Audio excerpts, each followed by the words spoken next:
warahmatullahi wabarakatuh. Perkenalkan, nama saya Sita Azhara Maharani dari kelas 11 IPS 1. Di sini saya akan menjelaskan tentang dampak positif dan negatif di bidang sosial pada masa penjajahan Jepang di Indonesia. Nah, dari dampak positifnya terlebih dahulu. Yang pertama itu adanya sistem kerja bakti. Pada masa Jepang, masyarakat Indonesia itu bekerja sama untuk membangun jalan gitu kan. Nah, dampak tersebut itu masih sampai sekarang, kayak misalkan kerja bakti di lingkungan sekitar gitu, bekerja sama untuk kebersihan. Terus ada juga yang kedua itu munculnya sikap persatuan. Karena masyarakat Indonesia ini ingin merdeka dan mengusir penjajah dari Indonesia, jadi mereka itu bersatu. Nah, dampak tersebut juga masih sampai sekarang adanya gitu. Sepertinya kita itu harus saling tolong-menolong gitu kan. Terus yang ketiga itu ada terbentuknya Tonarigumi. Jadi Tonarigumi itu dibentuk untuk keamanan lingkungan masyarakat. Nah, zaman sekarangnya itu seperti RT, rukun tetangga gitu. Nah, terus ada dampak negatifnya. Dampak negatif yang pertama itu adanya banyak terjadi tindak kriminal. Nah, seperti masa sekarang juga masih banyak tindak kriminal seperti perampokan begitu. Terus yang kedua itu ada adanya Jogun Ianfu. Nah, Jogun Ianfu ini tuh wanita Indonesia yang digunakan untuk wanita penghibur untuk orang Jepang gitu. Nah, zaman sekarangnya itu kayak seperti wanita malam atau PSK. Terus yang ketiga itu adanya sistem strata atau kasta gitu. Zaman sekarangnya itu ada sistem kasta yang mungkin kebanyakan di agama Hindu atau khususnya di daerah Bali. Assalamualaikum warahmatullahi wabarakatuh. Perkenalkan, nama saya Anifa. Di sini saya akan menjelaskan tentang dampak positif dan negatif di bidang budaya. Lalu ada dampak positif.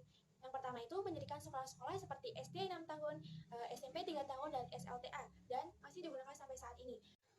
Yang kedua, dalam pendidikan dikenalkan Nippon sentris dan diperkenalkan juga upacara bendera dalam sekolah. Dan ini juga masih digunakan sampai saat ini.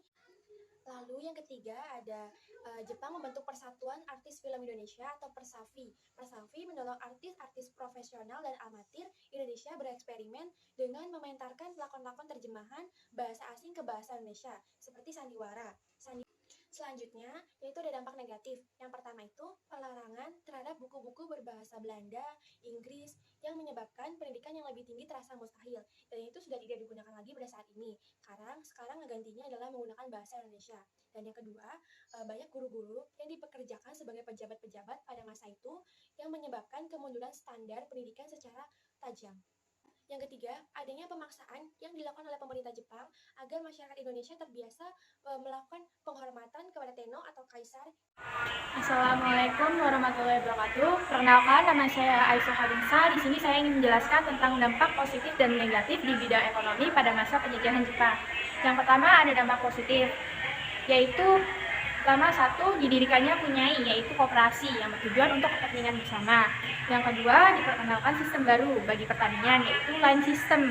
Sistem pengaturan bercocok tanam secara efisien yang bertujuan untuk meningkatkan produksi pangan. Nah, yang kedua itu ada dampak negatif. Yang pertama, membentuk Romusa. Nah, pengaruhnya yaitu Romusa merubah struktur sosial masyarakat dengan berkembangnya tradisi kerja bakti massal melalui Kinrososhi dan pembentukan strata masyarakat sehingga tingkat paling bawah yaitu Tonarigami atau rukun tetangga. Yang kedua, Jepang menyita pabrik perkebunan. Sekarang pemerintah Jepang tidak menyita-nyita pabrik Indonesia lagi, mereka menawarkan kerjasama perdagangan. Nah, yang ketiga ada pasar gelap tumbuh di kota-kota besar. Assalamualaikum warahmatullahi wabarakatuh. Dampak positif dan negatif dalam bidang politik. Dampak politik adanya sistem pemerintahan sipil seperti kecamatan, kota, dan desa, kabupaten. Adanya militer di Indonesia, Angkatan Darat dan Angkatan Laut untuk menjaga pertahanan. Ketiga, adanya organisasi Cusangin atau DPA Dewan Pertimbangan Agung atau yang biasa sekarang disebut DPR, organisasi politik yang menaungi aspirasi masyarakat.